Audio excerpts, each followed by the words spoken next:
hello hello hello नमस्कार जय जगन्नाथ आउ किंता सब भल तो एसरी मिनी ब्लॉग के आपण मानके स्वागत भावुवे कहीं गायब हो जाइली बोलिकिना एक्चुअली मोर गोटे प्रोब्लेम अच्छी मोर देहे भल थिले मनटा भल नहीं थाए आ मनटा जदी भल थाए हेले देहे भल नहीं थाए आ जदी दुईटा जाक भल थिबा नहीं कि हेले मुई टिके डिमोटिवेट हो जाए आउ बिल्कुल वीडियो करबा के मते मन नहीं करे आउ से जहाँ भी हो निजके मोटिवेट करिकरी फेर आउ थरे वीडियो करबा स्टार्ट करिछे देखुन पागो बढ़िया दिथिला आ माछुआ सुइकरी उठिकरी बाहर बसथुनु आ एठी मोर गुन्नू मोर माँ के किगा तार राम कहानी सुनाउथला मोर मने भी नहीं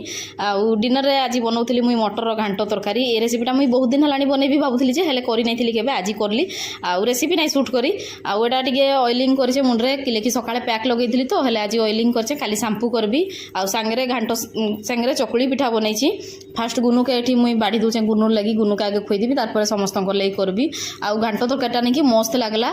नेक्स्ट टाइम बनैबी हेले नहीं कि निहाती रेसिपी शेयर करबी आउ जदी मोर वीडियो भल लागिछि नहीं कि प्लीज लाइक करबे यूट्यूब रे देखुतले सब्सक्राइब करबे इंस्टा रे देखुतले फॉलो